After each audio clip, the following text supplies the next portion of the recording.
A lovely, interesting topic now for macroeconomics. Not that all of it isn't interesting, but this is a great area, inflation.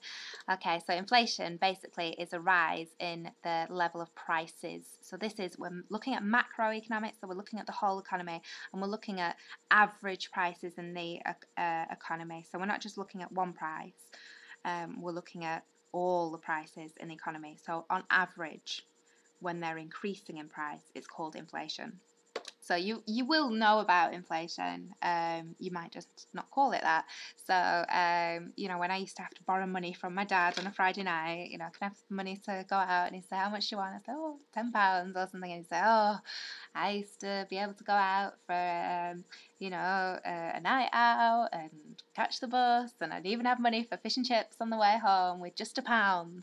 And when I think back to when I was younger, a can of Coca-Cola cost about 33p, and it definitely doesn't cost that anymore. So these are examples of inflation, prices getting higher over time, and usually that's what happens. So just a little overview of how we measure inflation. There's lots of different ways of measuring inflation, retail price index X, or RPIX, loads and loads of different types, but we use the consumer price index, and we express it as a percentage. So what it's saying is that prices have increased by that percent over the last year. Now, it's measured by a government department called the Office of National Statistics. It's a great website to look at if you've got a spare 10 minutes or so. Well, you can spend ages on their website, but really, really interesting stats you can get there. And the target for inflation is around 2%, but they kind of give a boundary of plus or minus 1%. So in effect, between the government aim or the Bank of England aim for it to be between 1 and 3%. So that means that if everything goes to plan, the price level of all goods and services in the economy would be 2% higher next year. Although that doesn't always happen.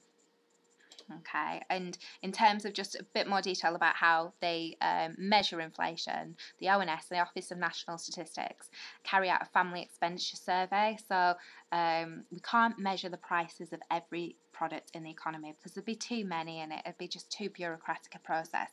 So what they do is they do this family expenditure survey to find out what do most families spend their money on. And then this forms the shopping basket of about 650 goods and services. And these are the goods and services that they track every year, or every month actually, and see how the prices have changed, whether they've increased or decreased. And they get lots of price quotations, and they work out the average increase or decrease. So some things will go down in price, but on the whole, most of the time, prices increase. Now, there are two causes of inflation. One, they can cause each other actually, but one tends to be a little bit more desirable than the other. So we've got demand pull inflation. So it's basically when there's more demand in your economy, maybe there are more people employed, so they've got more income, when you have more demand for products, we know from our demand and supply diagram, the price increases. And this is just like in the economy. If there's more demand for all goods and services in the economy, the price level increases. And then the other type of inflation is cost push, and this is where increasing costs cause well, technically this is very much the economics explanation, but it causes the aggregate supply or supply in the whole economy to reduce in the short run, and so that increases the price level in the economy. So we know if costs increase, businesses tend to pass that on to the consumer, so prices increasing. And then this is a very famous photo. You might have seen these in your history books. Some German children playing with German banknotes. And that's showing what happens when inflation gets out of control. So we've got hyperinflation there. So money pretty much becoming worthless. So these kids are playing with them as like their toys because they're just not worth very much. So let's have a look at why inflation matters. Well, too much inflation can cause costs for firms as well, because you might be thinking, well, Is inflation really a problem if the price of products are going up but everyone's wages are going up? Well, what's the problem? Well, firstly, not everyone's wages do go up, but we'll get onto that in a sec. But there's still a problem of menu costs, having to change the prices of products in your stores. You know, this costs money because in terms of time, and even though, you know, a lot of prices are electronic these days in terms of they're sold on the, you know, the internet, you still have to have, you know, a web developer or person updating the prices. So, you know, it's a cost you could do without, really. So menu cost is a problem. Something called shoe leather cost. Now, it's called shoe leather cost because it's a cost in terms of time and you having to look around for the best deal. Now, this is quite specific, actually. Some people explain it as just you having to look around for the best deal, but really, it's in terms of, in times of inflation, your money, what's actually happening is your money's losing value. So a pound buys less than it did yesterday in times of inflation. Therefore, if you've got money in a bank, in a current account or savings account, your money is losing value. So you've got to make sure that you've got the best rate of interest to mean that it's losing less value than it would do if it had a lower rate of interest on it. So it's called shoe leather cost because you're walking around wearing the leather on the bottom of your shoes out to look for the best rate of interest in a bank. Now, realistically, you don't do that. You'd go on the internet and look at each bank's interest rate, but it's still time, and that is money for businesses. Another thing as well, I think this is the best point, loss of international competitiveness. So if you're exporting and you're competing with kind of French products and German products, Spanish products, Chinese products, Indian products, if your inflation rate is very high, that means your prices are increasing quite quickly. And we know that if prices increase, demand tends to fall for your products. So if you have very high inflation, it means that you might not be able to export products as easily because your products will appear to be more expensive than others.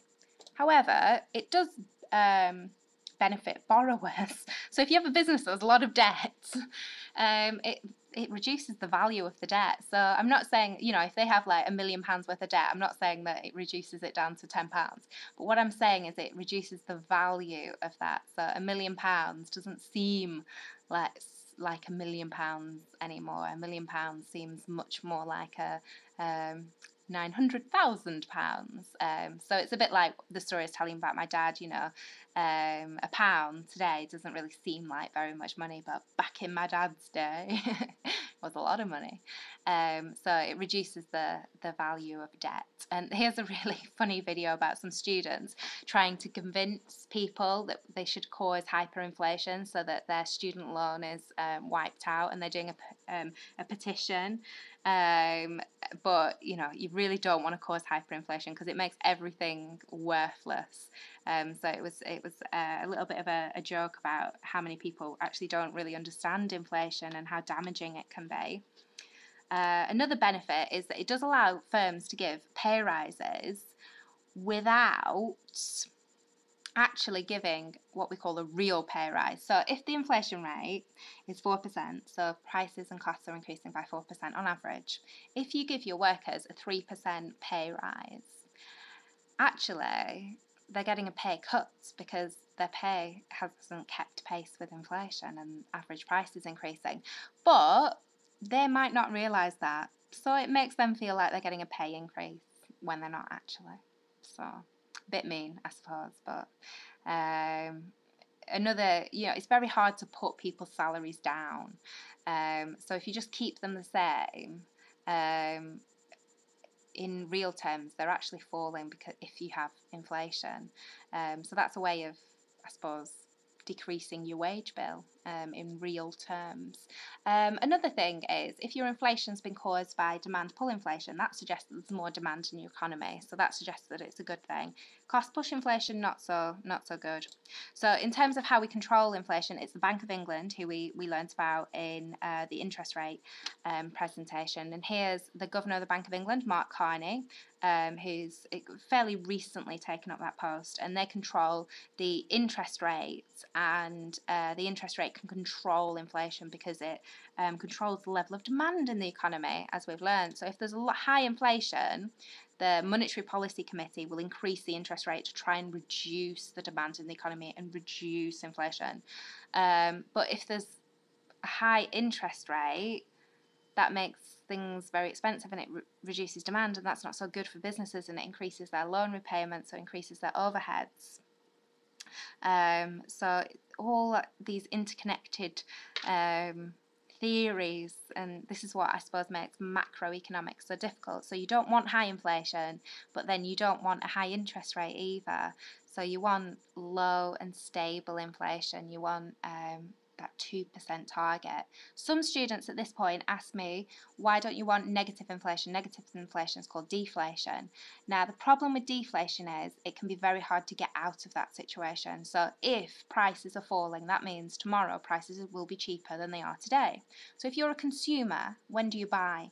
Because you're always thinking tomorrow it'll be cheaper, tomorrow it'll be cheaper. So you delay your spending, and that's bad for businesses. Businesses want consumers to go out and buy. So that's why we don't want zero inflation, or we don't want negative inflation, but we don't want too high inflation either.